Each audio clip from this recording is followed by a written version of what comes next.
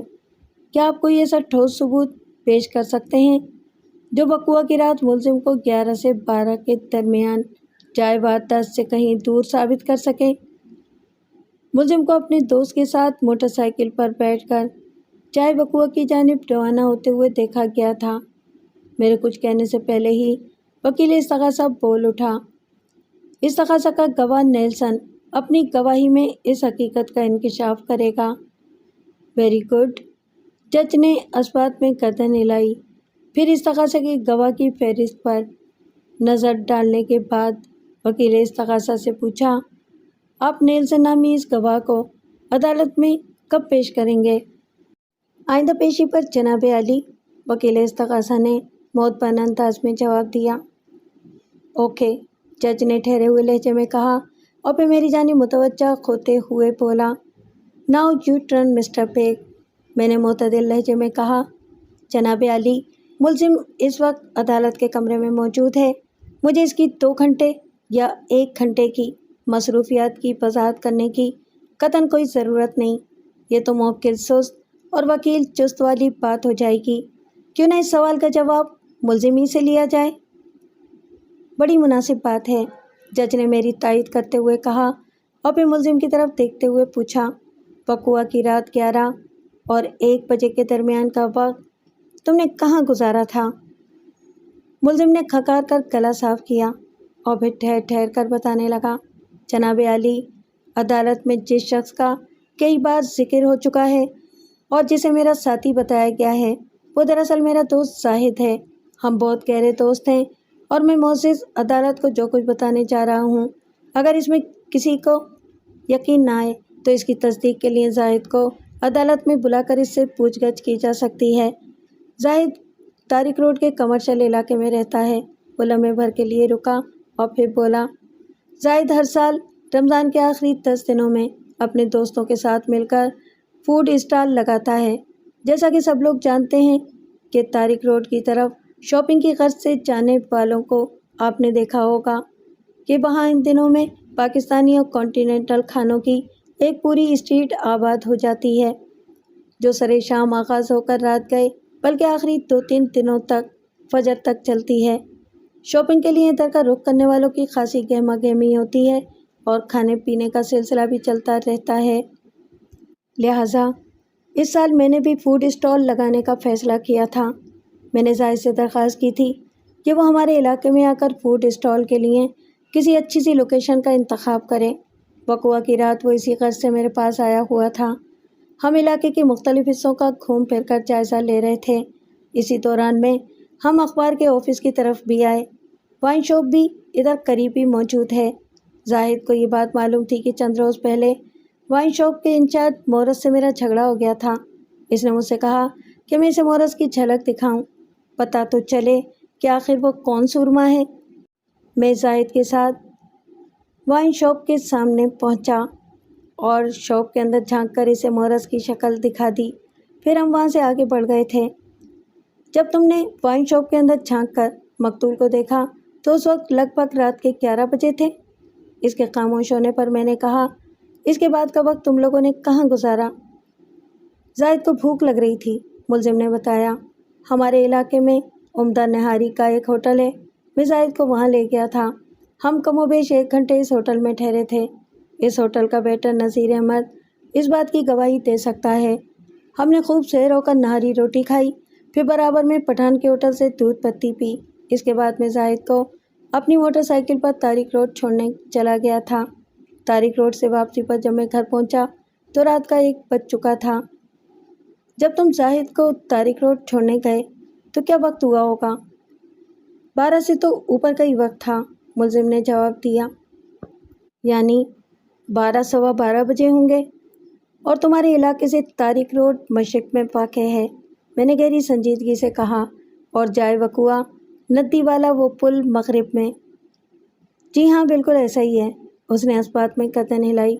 کیا تم لوگ طارق روڈ جانے کے لیے ندی کی طرف سے تو نہیں نکلے تھے؟ میں نے برسبیل تذکرہ پوچھ لیا۔ سوال ہی پیدا نہیں ہوتا جناب، وہ عجیب سے لہجے میں بولا۔ یہ تو سراسر حماقت ہوتی۔ اگر ہم ندی والے راستے کی طرف سے بائک نکالتے تو کبھی طارق روڈ پہنچ نہیں سکتے تھے، اور اگر گھوم پھر کر بھی پہنچنے کی کوشش کرتے تو رات کے 3-4 تو بج ہی جاتے، جبکہ میں رات 1 بجے واپس اپنے گھر پر تھا۔ میں نے جج کی طرف دیکھتے ہوئے کہا، جناب عالی، ملزم کا تفصیلی بیان اور مصروفیات اس بات کا ثبوت ہے کہ یہ وقوع کے وقت جائے واردات سے میلوں دور اپنے دوست کے ساتھ ہوٹل میں بیٹھا نہاری روٹی کھا رہا تھا، لہٰذا قتل کی اس واردات میں ملزم کے ملوث ہونے کا سوال ہی پیدا نہیں ہوتا۔ علاوہ ازیں اس تفصیل سے بہت سے ایسے امور کی بھی وضاحت ہو جاتی ہے جو اس تقاضا کے لیے بڑے اہمیت کے حامل ہیں۔ مثلاً وقوع کی رات ملزم وائن شاپ کے سامنے بڑے مشکوک انداز میں ٹہل رہا تھا، اور اس نے بڑے خطرناک انداز میں 1-2 بار شاپ کے اندر بھی جھانک کر دیکھا تھا، اور پھر اپنے دوست کے ساتھ موٹر سائیکل پر سوار ہو کر وہاں سے چلا گیا تھا، وغیرہ وغیرہ۔ بیگ صاحب، جج نے مجھ سے مخاطب ہوتے ہوئے کہا، کیا آئندہ پیشی پر آپ ملزم کے دوست زاہد اور ہوٹل کے ویٹر نذیر احمد کو ملزم کے بیان کی تصدیق کے لیے عدالت میں پیش کر سکتے ہیں؟ بالکل جناب، میں نے اس بات میں گردن ہلائی، ضرور پیش کر سکتا ہوں۔ آپ بھی وکیل صاحب، جج نے وکیل استغاثہ کی طرف دیکھتے ہوئے کہا، استغاثہ کے جو گواہ باقی بچے ہیں انہیں اگلی پیشی پر لے آئیں تاکہ اس کیس کا جلد از جلد فیصلہ سنایا جا سکے۔ وکیل استغاثہ نے جج کی ہدایت پر عمل کرنے کا یقین دلایا۔ جج نے 10 روز بعد کی تاریخ دے کر عدالت برخاست کرنے کا اعلان کر دیا۔ The court is adjourned۔ آئندہ پیشی پر سب سے پہلے صفائی کے گواہان یعنی ملزم کے دوست زاہد اور نہاری ہوٹل کے ویٹر نذیر احمد کو گواہی کے لیے پیش کیا گیا، جن کے خلفیہ بیان اور پادشاہ ان پر ہونے والی جرح سے یہ ثابت ہو گیا کہ وقوع کی رات 11 اور 12 بجے کے درمیان میں میرا موکل جائے واردات سے 5 میل کے فاصلے پر اپنے دوست کے ساتھ موجود تھا۔ جائے وقوع سے اس کی عدم موجودگی اس بات پر دلالت کرتی تھی کہ قتل کی اس واردات میں وہ کسی بھی طور پر ملوث نہیں تھا۔ اس کے بعد ایک کے بعد دیگرے 3 گواہ استغاثہ کی طرف سے پیش کیے گئے، جن میں وائن شاپ کا مالک مسٹر پیٹر اور دونوں ملزم رکی اور نیلسن شامل تھے۔ پیٹر کے بیان میں ایسی کوئی بات شامل نہیں تھی جو اس کیس میں کسی طرح معاون ثابت ہو سکتی۔ پیٹر کے بعد رکی اور نیلسن گواہی دینے کے لیے آئے۔ ان کے بیانات میں بہت کچھ مشترک تھا، مثلاً یہ کہ ملزم اور مقتول کا جھگڑا، جس میں ملزم نے مقتول کو سنگین نتائج کی دھمکیاں دی تھیں، اور پھر یہ کہ وقوع کی رات وائن شاپ بند ہونے سے تھوڑی دیر پہلے ملزم اپنے ایک دوست کے ہمراہ شاپ کے سامنے بڑے مشکوک انداز میں ٹہلتے ہوئے دیکھا گیا تھا، اور اس نے 2-1 مرتبہ شاپ کے اندر جھانک کر بھی دیکھا تھا، وغیرہ وغیرہ۔ البتہ نیلسن کا بیان اس حوالے سے قدرے مختلف اور اہمیت کا حامل تھا کہ اس نے ملزم اور اس کے دوست کو موٹر سائیکل پر سوار ہو کر جائے وقوع کی طرف جاتے ہوئے بھی دیکھا تھا، لہٰذا میں یہاں پر نیلسن کے بیان اور پادشاہ اس پر ہونے والی جرح کا احوال ہی پیش کروں گا۔ وکیل استغاثہ نے اسے فارغ کیا تو جج کی اجازت حاصل کرنے کے بعد میں وٹنس باکس کے قریب چلا گیا۔ نیلسن کی عمر 25 کے قریب تھی۔ وہ ایک دبلا پتلا اور دراز قامت شخص تھا۔ میں نے اپنی جرح کا آغاز کرتے ہوئے کہا، مسٹر نیلسن، آپ کو پیٹر کی وائن شاپ پر کام کرتے ہوئے کتنا عرصہ ہوا ہے؟ 5 سال، اس نے جواب دیا۔ اور مقتول مورس کب سے وہاں کام کر رہا تھا؟ مجھ سے 3 سال پہلے سے، اس نے بتایا، یعنی 8 سال سے۔ میری معلومات کے مطابق مقتول کی آپ کے ساتھ بڑی گہری دوستی تھی، میں نے سنجیدہ لہجے میں کہا، اور آپ دونوں ایک دوسرے کے ذاتی معاملات سے بھی بہت اچھی طرح واقف تھے، میں غلط تو نہیں کہہ رہا؟ نہیں جناب، آپ بالکل درست فرما رہے ہیں، اس نے بھرائی ہوئی آواز میں کہا، واقعی ہم دونوں ایک دوسرے کے بہت قریب تھے۔ میں نے پوچھا، کیا یہ صحیح ہے کہ مقتول غیر شادی شدہ تھا؟ جی ہاں، اس نے اس بات میں سر ہلایا، مورس کی ابھی شادی نہیں ہوئی تھی۔ مقتول کی شادی نہیں ہوئی تھی؟ میں نے سرسری لہجے میں دہرایا، پھر سوالیہ نگاہوں سے گواہ کی طرف دیکھتے ہوئے کہا، لیکن ایک جگہ بڑا زبردست ماشکا چل رہا تھا، یہ معاملہ آپ سے چھپا ہوا تو نہیں تھا مسٹر نیلسن؟ جی مجھے اس معاملے کی خبر تھی، گواہ نے جواب دیا۔ کیا اس لڑکی کا نام اگنس تھا؟ جی ہاں، اگنس اور مورس ایک دوسرے کو بہت چاہتے تھے۔ جی ہاں، یہ ایک حقیقت تھی۔ اگنس کا ایک کزن جوزف بھی اسے بہت چاہتا تھا، میں نے جرح کے سلسلے کو دراز کرتے ہوئے کہا، اور یہ جوزف مورس کو سخت ناپسند کرتا تھا، میں غلط تو نہیں کہہ رہا؟ آپ بالکل درست بیان کر رہے ہیں، وہ تائیدی انداز میں بولا۔ جوزف اس معاملے میں مورس سے نفرت کرتا تھا، لیکن اس کا بس نہیں چلتا تھا کیونکہ اگنس صرف اور صرف مورس ہی کو چاہتی تھی۔ جوزف کا بس نہیں چلتا تھا، میں نے خود کلامی کے انداز میں کہا، اور پھر ایک روز اس کا بس چل گیا۔ جی، کیا مطلب؟ وہ چونک کر مجھے دیکھنے لگا۔ میں نے کہا، کیا یہ درست ہے کہ جوزف کا اٹھنا بیٹھنا آوارہ اور اوباش قسم کے لوگوں کے ساتھ تھا؟ جی ہاں، یہ درست ہے۔ وہ کلائیاں اور گلے میں موٹی موٹی چینیں پہنے سارا دن آوارہ گردی کرتا رہتا تھا؟ وہ کوئی کام کاج بھی نہیں کرتا تھا؟ جی ہاں، ایسا ہی ہے۔ استغاثہ کی گواہ نیلسن نے اس بات میں گردن ہلائی، اور یہی وجہ ہے کہ اگنس اسے سخت ناپسند کرتی تھی۔ اگنس جوزف کو سخت ناپسند کرتی تھی اور جوزف مورس سے نفرت کرتا تھا، میں نے ٹھہرے ہوئے لہجے میں کہا۔ پھر یکلخت گواہ سے پوچھا، مسٹر نیلسن، یہ بھی تو ہو سکتا ہے کہ جوزف ہی نے مورس کو ٹھکانے لگا دیا ہو؟ اس کے چہرے پر ایک رنگ سا آ کر گزر گیا، جلدی سے بولا، میں کیا کہہ سکتا ہوں جناب؟ آپ کچھ نہ کچھ تو کہہ سکتے ہیں، آخر آپ کو بھی تو اظہار خیال کا حق حاصل ہے، میں نے دوستانہ انداز میں کہا۔ اس بات کے روشن امکانات تو ہیں نا کہ اپنی راہ صاف کرنے کے لیے جوزف نے مورس کو ایک طرف ہٹا دیا ہو؟ دیکھیں جناب، ہونے کو تو کچھ بھی ہو سکتا ہے، وہ بے حد محتاط انداز میں بولا، لیکن میں نے چونکہ جوزف کو یہ کام کرتے ہوئے اپنی آنکھوں سے نہیں دیکھا، اس لیے اس پر کوئی تبصرہ نہیں کر سکتا۔ تو اس کا مطلب تو یہ ہے کہ تم نے ملزم عاقل کو بھی مورس کو قتل کرتے ہوئے خود اپنی آنکھوں سے دیکھا تھا، اسی لیے تم ملزم کے خلاف گواہی دینے عدالت میں حاضر ہوئے ہو؟ جی، وہ ہکا بکا ہو کر مجھے دیکھنے لگا۔ میں نے یہ تو نہیں کہا کہ میں نے ملزم کو قتل کی واردات کرتے ہوئے اپنی آنکھوں سے دیکھا ہے۔ وقوع کی رات تم لوگوں نے وائن شاپ کتنے بجے بند کی تھی؟ اس کی بات پر توجہ دیے بغیر میں نے سخت لہجے میں دریافت کیا۔ 11:10 پر، گواہ نے جواب دیا۔ تمہارا ساتھی رکی اسی علاقے کا رہنے والا ہے جہاں وائن شاپ واقع ہے۔ میں نے اس کی آنکھوں میں دیکھتے ہوئے جرات شروع کی۔ رکی اپنے گھر چلا گیا اور مقتول اپنے گھر کی جانب روانہ ہو گیا، لیکن تم ادھر ہی وائن شاپ کے آس پاس گھومتے رہے، ہے نا؟ نہیں جناب، بالکل نہیں، وہ بڑی شدت سے نفی میں گردن ہلاتے ہوئے بولا۔ آپ سے یہ کس نے کہہ دیا کہ میں ادھر ہی گھومتا رہتا تھا؟ استغاثہ کے ایک دعوے سے تو یہی تاثر ملتا ہے۔ میں توقع کر رہا تھا کہ اس موقع پر وکیل استغاثہ ضرور بیچ میں چھلانگ لگائے گا، لیکن حیرت انگیز طور پر اس نے ایسی کوئی حرکت نہیں کی اور تشویشناک سنجیدگی سے وہ میری جرات سماعت کرتا رہا۔ اس کیس کے حوالے سے اس کے تازیانے ٹھنڈے ہو چکے تھے۔ زاہد اور نذیر کی گواہی نے میرے موکل کو جس طرح بے گناہ ثابت کرنے کی راہ ہموار کی تھی، اس سے استغاثہ اور وکیل استغاثہ کی گویا کمر ٹوٹ گئی تھی۔ وکیل استغاثہ کی جانب سے تو کوئی رد عمل ظاہر نہیں ہوا، لیکن استغاثہ کے گواہ نیلسن نے تعجب خیز نظر سے مجھے دیکھتے ہوئے پوچھا، جناب، آپ کس دعوے کی بات کر رہے ہیں؟ میں نے کھکار کر گلا صاف کیا اور کہا، استغاثے کا دعویٰ ہے کہ تم نے وقوع کی رات ملزم کو اپنے دوست کے ساتھ موٹر سائیکل پر بیٹھ کر مورس کے پیچھے جاتے دیکھا تھا۔ اگر تم وائن شاپ کے آس پاس نہیں گھوم رہے تھے تو پھر تم نے یہ منظر کیسے دیکھ لیا؟ یہ منظر میں نے اپنی آنکھوں سے نہیں دیکھا تھا، وہ متذبذب انداز میں بولا۔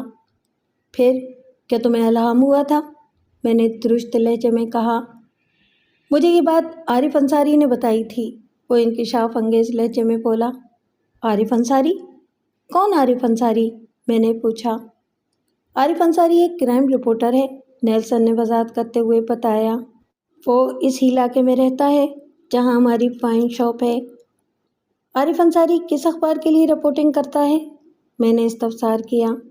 اس نے جواب میں مجھے جس اخبار کا نام بتایا وہ وہی اخبار تھا جس کا بیورو چیف ڈاکٹر واحد تھا۔ میں نے جج سے مخاطب ہوتے ہوئے کہا، جناب عالی، اگر اجازت ہو تو میں ملزم کے بھائی ڈاکٹر واحد سے چند سوالات کرنا چاہتا ہوں۔ کیا ڈاکٹر واحد اس وقت عدالت کے کمرے میں موجود ہیں؟ جج نے مجھ سے پوچھا۔ جی ہاں، ڈاکٹر صاحب موجود ہیں، میں نے مؤدبانہ انداز میں جواب دیا۔ اجازت ہے، جج نے گمبھیر آواز میں کہا۔ ڈاکٹر واحد جج کے حکم پر وٹنس باکس کے قریب آ کر کھڑا ہو گیا، جبکہ نیلسن وٹنس باکس کے اندر موجود تھا۔ میں نے ڈاکٹر واحد کی طرف دیکھتے ہوئے پوچھا، کیا عارف انصاری نامی یہ کرائم رپورٹر آپ کے اخبار سے منسلک ہے؟ جی ہاں، وہ اسی اخبار کے اسٹاف کا حصہ ہے، ڈاکٹر نے ٹھہرے ہوئے لہجے میں جواب دیا، لیکن میرا اس سے کوئی تعلق نہیں۔ ساری معلومات رکھنے کے باوجود بھی میں نے حیرت بھرے لہجے میں کہا، یہ کیا بات ہوئی ڈاکٹر صاحب؟ وہ اخبار کے اسٹاف میں تو شامل ہے، لیکن آپ کا اس سے کوئی تعلق نہیں۔ اپنے اس بیان کی تھوڑی وضاحت کریں گے؟ میں جس اخبار کا انچارج ہوں وہ صرف 2 صفحات پر مشتمل ہے اور اس میں ہمارے علاقے ہی کی خبریں شائع ہوتی ہیں۔ یہ الگ بات ہے کہ 2 صفحات ایک سپلیمنٹ کی طرح اسی اخبار کے ساتھ بلکہ اسی کے اندر نیوز اسٹینڈ تک پہنچتے ہیں، اور اس سپلیمنٹ ٹائپ اخبار پر بھی اسی اخبار کی لہ چھپی ہے جس کا یہ حصہ ہے، ڈاکٹر واحد نے ٹھہرے ہوئے لہجے میں بتایا۔ استغاثہ کے گواہ نیلسن نے جس کرائم رپورٹر کا ذکر کیا ہے، اس کا تعلق مذکورہ اخبار کے ہیڈ آفس سے ہے۔ وہ سلمان فاروقی صاحب کے لیے کام کرتا ہے، جو کہ صحافتی بزنس میں میرے پارٹنر ہیں۔ اسی بنیاد پر میں نے کہا ہے کہ کرائم رپورٹر عارف انصاری کا مجھ سے یا میرے اخبار سے کوئی تعلق واسطہ نہیں ہے۔ جیسا کہ میں ابتدا میں بتا چکا ہوں، ڈاکٹر واحد سے میری گہری دوستی تھی، لہٰذا میں اس کے اخباری معاملات سے بھی تفصیلاً آگاہ تھا، لیکن عدالت کے سامنے بعض چیزوں کو ڈرامائی انداز میں پیش کرنا ضروری ہوتا ہے، اس لیے میں نے ڈاکٹر سے پوچھا، ڈاکٹر صاحب، آپ کو اپنا پرچہ مارکیٹ میں لائے لگ بھگ 1 ماہ ہو گیا تھا، یعنی وقوع کے وقت تک، لیکن تمام تر محنت اور توجہ کے باوجود بھی خاطر خواہ مثبت نتائج سامنے نہیں آئے تھے۔ اس کی کوئی خاص وجہ؟ سازش، اس نے مختصراً کہا۔ کیسی سازش ڈاکٹر صاحب؟ میں نے پوچھا۔ ہیڈ آفس میں کچھ لوگوں کو یہ بات پسند نہیں آئی تھی کہ سلمان فاروقی صاحب میرے ساتھ مل کر بزنس کریں۔ ڈاکٹر نے جواب دیا، وہ سلمان صاحب کو اپنی مٹھی میں رکھ کر دھیرے دھیرے کاٹنا چاہتے تھے۔ جب میں نے سلمان صاحب کے آفس کا یہ حال دیکھا تو ہمدردی اور دوستی میں انہیں مشورے دینے لگا۔ میرا یہ عمل سازشی لوگوں کو بالکل پسند نہ آیا اور وہ چپکے سلمان صاحب کے کان بھرنے لگے۔ اس نے لمحاتی توقف کر کے ایک گہری سانس لی اور پھر کہا، سلمان صاحب کو تو وہ لوگ میرے خلاف بھڑکا ہی رہے تھے، اس کے علاوہ بھی ان کی عملی کوششیں جاری تھیں۔ عملی کوششیں؟ کیا مطلب؟ میں نے چونکتے ہوئے لہجے میں پوچھا۔ سلمان فاروقی صاحب کو صحافتی دنیا کا کوئی تجربہ نہیں ہے، وہ بتانے لگا، اسی لیے وہ ان لوگوں کے خطوں کا کھلونا بنے ہوئے ہیں جنہوں نے انہیں ایک موٹی مرغی سمجھ رکھا ہے، اور اخبار کے مسلسل نقصان میں جانے کے باوجود بھی وہ لوگ سلمان صاحب کو مستقبل کے سنہرے خواب دکھانے میں مصروف تھے۔ میں نے اس لیے کہا کہ جب سے میں اور مجھ جیسے چند دوسرے لوگ سلمان صاحب کے حلقے میں آئے ہیں، ان کے لیے کافی مشکلات کھڑی ہو گئی ہیں، لہٰذا وہ لوگ پہلی فرصت میں مجھے سلمان فاروقی سے دور کر دینا چاہتے ہیں۔ اس دنیا میں یہ کھیل تماشے تو جاری ہی رہتے ہیں ڈاکٹر صاحب، میں نے گہری سنجیدگی سے کہا۔ خیر، آپ سازشی عناصر کی سازشوں کے بارے میں بتا رہے تھے، انہوں نے اب تک کیا نہیں کیا وکیل صاحب؟ وہ ایک ٹھنڈی سانس خارج کرتے ہوئے بولا، کوئی ایک زیادتی ہو تو بتاؤں؟ Objection your owner. Objection your owner, وکیل استغاثہ نے فوراً اعتراض جڑ دیا، میرے فاضل دوست نے ایک نئی کہانی شروع کر دی ہے۔ جناب عالی، میں نے روئے سخن جج کی جانب موڑتے ہوئے ٹھوس الفاظ میں کہا، یہ کہانی بڑی اہمیت کی حامل ہے۔ اس بات کا پتہ چلانا بہت ضروری ہے کہ کرائم رپورٹر عارف انصاری نے استغاثہ کے گواہ نیلسن کو مس گائیڈ کیوں کیا تھا۔ جب ملزم اپنے دوست کے ہمراہ مقتول کے تعاقب میں نہیں گیا تو کرائم رپورٹر کو اس غلط بیانی کی ضرورت کیوں پیش آئی؟ بیگ صاحب، پلیز پروسیڈ، جج نے مجھ سے مخاطب ہوتے ہوئے کہا۔ میں دوبارہ ڈاکٹر واحد کی جانب متوجہ ہو گیا۔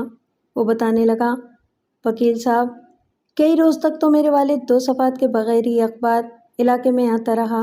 میں نے سلمان صاحب سے شکایت کی، انہوں نے کارروائی کر ڈالی، اخبار میرے علاقے میں پہنچنے لگا، لیکن ڈپو سے بنڈل جیسے بندھے ہوئے آتے تھے ویسے ہی نیوز اسٹینڈ کے بغل میں رکھے رہتے تھے۔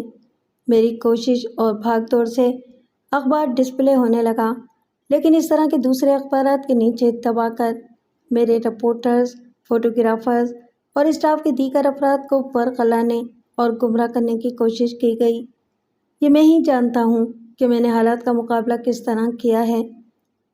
یہ تو وہ سازشیں ہیں جو ہیڈ آفس کے لوگ کر رہے تھے تاکہ وہ سلمان فاروقی کو اپنی گرفت میں رکھ کر فائدے حاصل کرتے رہیں۔ میں نے کہا، کیا آپ اس امر پر بھی روشنی ڈالیں گے کہ کرائم رپورٹر عارف انصاری نے استغاثہ کے گواہ نیلسن سے دروغگوئی کیوں کی؟ اس لیے کہ میرے سپلیمنٹ سے سب سے زیادہ تکلیف اسی شخص کو پہنچی تھی، ڈاکٹر نے زہریلے لہجے میں کہا۔ وہ کس طرح ڈاکٹر صاحب؟ میں نے استفسار کیا۔ عارف انصاری بھی اسی علاقے کا رہنے والا ہے جہاں میں رہتا ہوں۔ ایک اخبار کا کرائم رپورٹر ہونے کے ناطے یہاں کے مقتدر حلقوں، نیوز اسٹینڈ والوں اور ہوکس وغیرہ پر اس کے اثرات ہیں۔ میری عارف انصاری سے اور عارف انصاری کی مجھ سے کوئی ذاتی دشمنی نہیں، لیکن سلمان صاحب کی زبانی مجھے جو حالات پتہ چلے ہیں ان کی روشنی میں کہا جا سکتا ہے کہ عارف انصاری کو میرے کام سے بڑا گہرا صدمہ پہنچا تھا۔ سلمان فاروقی نے آپ کو ایسی کون سی بات بتا دی تھی؟ سلمان صاحب کے مطابق عارف انصاری اپنے علاقے کا بیورو چیف بننا چاہتا تھا، ڈاکٹر وضاحت کرتے ہوئے بولا، لیکن سلمان صاحب نے اس کی بات نہیں مانی اور مجھ سے پارٹنرشپ کر لی۔ سلمان صاحب کا یہ فیصلہ عارف انصاری کو بہت ناگوار گزرا تھا، اسی لیے اس نے میرے کام کی راہ میں مختلف انداز سے روڑے اٹکانے شروع کر دیے تھے۔ میں نے گہری سنجیدگی سے کہا، لیکن اب دیکھنا یہ ہے کہ عارف انصاری نے اس تقاضا کے گواہ نیلسن سے جو غلط بیانی کی ہے، اس سے وہ کون سا مقصد حاصل کرنا چاہتا تھا؟ یہ تو اسے عدالت میں بلا کر ہی پوچھا جا سکتا ہے، ڈاکٹر واحد نے ٹھہرے ہوئے لہجے میں کہا۔ دیٹس آل یور آنر، میں نے ڈاکٹر سے سوالات کا سلسلہ موقوف کر دیا۔ جج تھوڑی دیر تک اپنے سامنے میز پر پھیلے ہوئے کاغذات کو گھورتا رہا، پھر وکیل استغاثہ سے مخاطب ہوتے ہوئے بولا، یہ آپ کی ڈیوٹی ہے کہ آئندہ پیشی پر کرائم رپورٹر عارف انصاری عدالت میں حاضر ہو، اور بیگ صاحب، اس نے میری طرف دیکھتے ہوئے کہا، آپ جوزف نامی اس شخص کو عدالت میں لائیں گے جو مقتول سے شدید نفرت کرتا تھا۔ میں نے نہایتی احترام سے کہا، اگرچہ جوزف کو عدالت میں حاضر کرنا بھی اس تقاضا ہی کے فرائض کا حصہ ہے، لیکن معزز عدالت کا حکم سر آنکھوں پر۔ جج نے اس بات میں گردن ہلائی اور عدالت برخاست کر دی۔ اگلی پیشی پر میں نے مقتول کے رقیب روح سیاہ کو گواہی کے لیے عدالت میں پیش کر دیا۔ جوزف کے حلفیہ بیان نے اس کی جائے وقوع سے عدم موجودگی ثابت کرتے ہوئے اسے بے گناہ قرار دے دیا، لہذا عدالت نے اسے جانے کی اجازت دے دی۔ جوزف کو مورس سے جذباتی دشمنی ضرور تھی، لیکن وہ اس کی موت کا خواہاں ہرگز نہیں تھا۔ مورس کو پیش آنے والے واقعے کا اسے دلی افسوس تھا۔ وہ محبت میں حسد اور رقابت کا شکار ہو گیا تھا، تاہم ان کیفیات میں بھی اس نے کبھی مورس کی جان لینے کے بارے میں نہیں سوچا تھا۔ اس پیشی پر وکیل استغاثہ کرائم رپورٹر عارف انصاری کو عدالت میں پیش نہ کر سکا۔ پتہ چلا کہ وہ اندرون سندھ ڈاکوؤں کی پناہ گاہوں کے حوالے سے کوئی خاص مہم سر کرنے گیا ہوا ہے۔ اس کے بعد 2-3 پیشیوں پر بھی جب وہ غیر حاضر رہا اور وکیل استغاثہ اس کی مصروفیات کے حوالے سے مختلف عذر کھڑنے میں مصروف نظر آیا تو میں نے جج سے کہا، جناب عالی، اب تک کی عدالتی کارروائی کے نتیجے میں میرا موکل اس کیس کا ملزم عاقل مکمل طور پر بے گناہ ثابت ہو چکا ہے، لہٰذا معزز عدالت سے میری استدعا ہے کہ اس بے قصور کو عدالتوں میں مزید گھسیٹنا انصاف کے اصولوں کے منافی ہوگا، چنانچہ اس کی باعزت بریت کے احکامات صادر کرتے ہوئے اس کے خلاف دائر اس کیس کو فی الفور خارج کیا جائے۔ جج نے میری درخواست پوری توجہ سے سنی، پھر وکیل استغاثہ کو تنبیہ کرتے ہوئے اگلی پیشی پر ہر صورت میں کرائم رپورٹر عارف انصاری کو عدالت میں حاضر ہونا چاہیے، ورنہ ملزم کے حق میں فیصلہ سنا دیا جائے گا۔ آئندہ پیشی کی تاریخ آنے سے پہلے ہی عارف انصاری کی خبر آ گئی، اور وہ ایسی خبر تھی کہ اب اسے عدالت میں حاضر ہونے کی حاجت نہیں رہی تھی۔ وہ اس عدالت کی جانب بڑھ گیا تھا جہاں کے فیصلے حتمی ہوتے ہیں۔ واقعات کے مطابق لینڈ مافیا کے ایک گروہ سے اس کا جھگڑا ہو گیا تھا۔ کرائم رپورٹر ہونے کے ناطے اکثر جرائم پیشہ افراد سے اس کے رابطے استوار تھے اور وہ ہر ایک سے بھتہ بھی لیا کرتا تھا، لیکن لینڈ مافیا کے مذکورہ گروہ کے ساتھ اس کی ایسی بگڑی کہ انہوں نے چلتی ہوئی سڑک پر اسے گولیوں سے بھون ڈالا۔ موقع پر موجود افراد میں سے چند ایک نے ہمت کی اور اسے اٹھا کر قریبی اسپتال لے گئے، لیکن اس کی جان نہ بچائی جا سکی۔ اپنی زندگی کی آخری سانسوں میں دیگر اعترافات کے ساتھ ہی اس نے مورس کے قتل کا اقرار بھی کر لیا۔